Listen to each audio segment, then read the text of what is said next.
Oh, no, I had a great time. I think Shaq did a Shaq job hosting.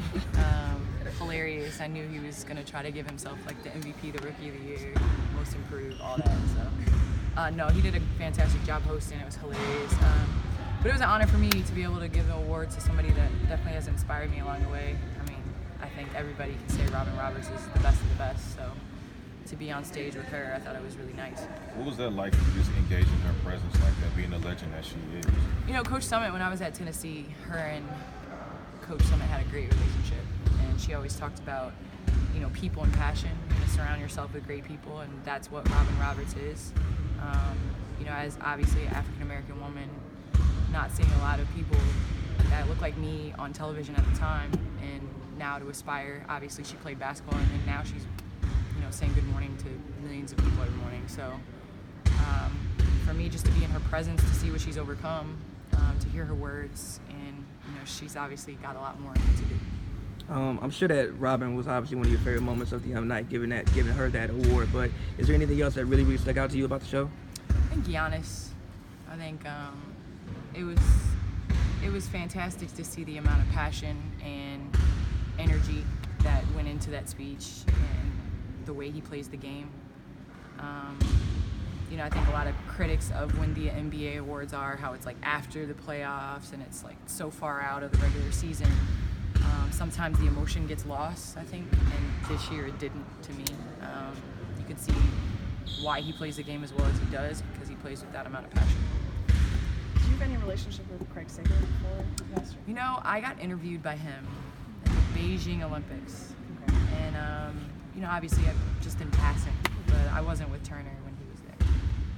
Do you take anything from the way he did his job in terms of how you approached your job as an analyst? I think you are the legacy you leave, and just everybody at Turner, it feels like his presence is still there. Everybody talks about him with just smiles, who he was, and he just loved life.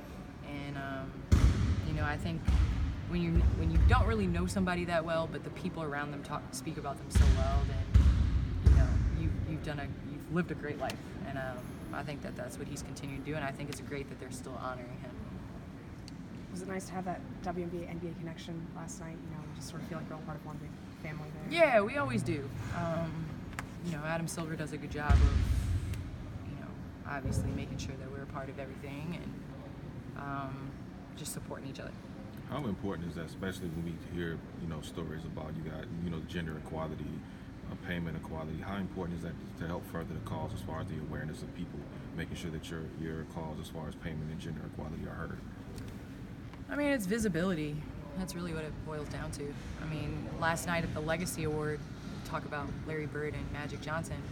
I mean, when they started out in the NBA, it was on tape delay, a lot of the playoff games. So you see how far it's come just because of visibility and people getting to know the players. And so I always say this, we're 23 years young.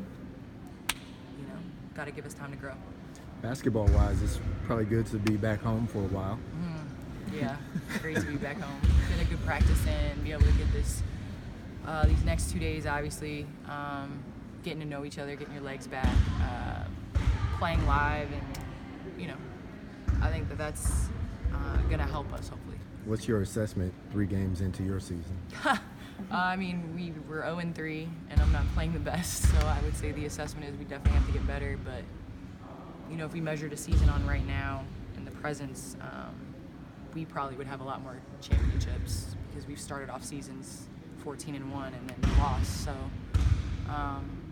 you know, I'm mature enough to understand that it, you know, is continuing to push through this and continue to get better. And it's not how you start, it's how you finish. So that's hopefully we can continue to get better. I mean, obviously this homestand hopefully will help us. I felt like the Phoenix game was actually pretty good, especially for 3 quarters, but you just didn't put it together for a full 48 minutes. What do you think that you guys can do differently that, you know, can, I guess, keep the consistency throughout a full 48 minutes? Play together.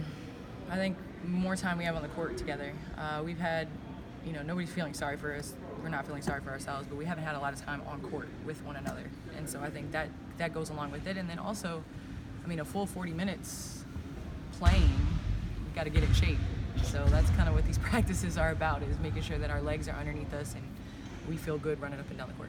One more. What have you seen from your rookies so far this year? No, I'm very impressed. I think it's great. You know, obviously they're both very different players, but just in terms of picking up, being receptive, that's all you want, and you know that's what they're doing. Thank you. Cool. Nice, Thanks, Candace. guys.